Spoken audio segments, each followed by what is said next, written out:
Rabbim Celle Celaluhu'na binlerce kez şükrediyoruz, binlerce kez hamd ediyoruz.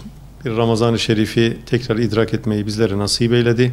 İnşallah daha güzel Ramazan-ı Şeriflerde, oruç aylarında daha güzel ibadetlerle, daha güzel amellerle idrak etmeyi Rabbim nasip eder. Hayırlı, bereketli ömürler cümlemize nasip eder. Bayrama kavuştuk, bayramı idrak edeceğiz. Rabbim Celle Celaluhu nice güzel bayramlar idrak etmeyi nasip eylesin. Özellikle Efendimiz sallallahu aleyhi ve sellemin hadis-i şeriflerinde ifade ettiği, yine ayet-i kerimelerde de yer yer ifade edilen Müslümanların sevinç dönemlerinde onlarla birlikte olmak, sevinçlerini paylaşmak, acıların yani acı dönemlerinde, acı yaşadıkları dönemlerde onlara sabır telkin etmek, onların yanında olmak bizlerin, Müslümanların birbirleri üzerindeki haklarındandır. Bayram günlerde sevinç günlerimiz, bu günleri paylaşarak sevinçlerimizi çoğaltırız, çoğaltabiliriz.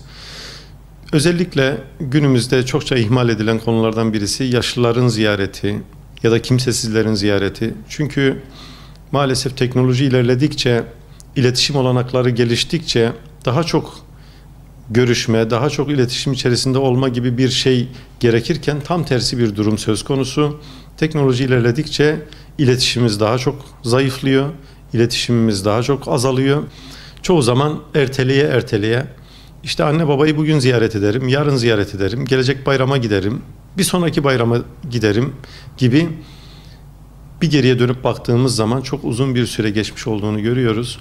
Gerçekten gözü kapıda olan, gözü yakınlarında olan kimselerin ziyaret edilmesi bizler için çok önemli, çok kıymetli.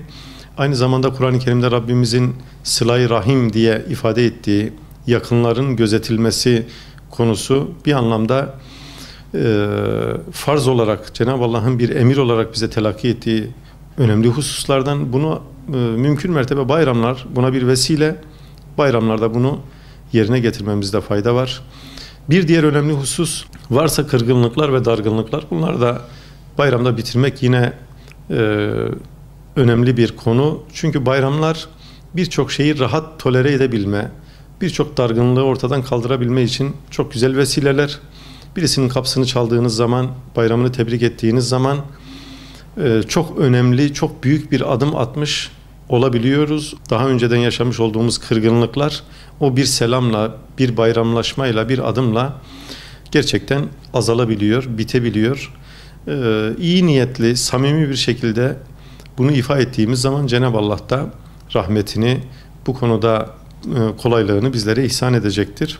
Bayramda sevinçlerimizi paylaştıkça çoğalacak, üzüntülerimizi de paylaştıkça azalacak.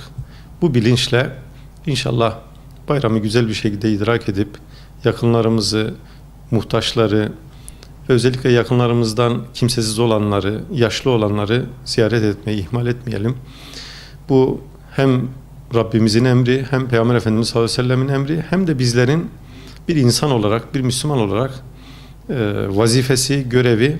Çünkü bizler de belli bir süre sonra, belli bir ömürde yaşlılık durumuna erişeceğiz. Cenab-ı Allah her şeyin hayırlısını versin. Bizler de gözümüz kapıda olacak. Birilerinin gelmesini, kapımızı çalmasını, bize hal hatır sormasını bekleyeceğiz. Rabbim Celle Celaluhu ömrümüzün başını da, ortasını da, sonunu da hayırlı bir şekilde tamamlayanlardan eylesin.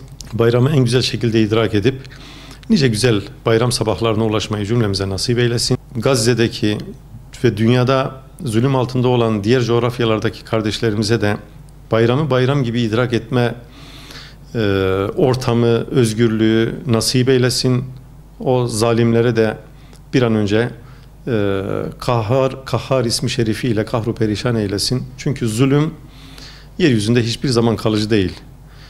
Ama şu an Müslümanların mukaddes günlerinde, Ramazan-ı Şerif'te ve bayram günlerinde devam ediyor.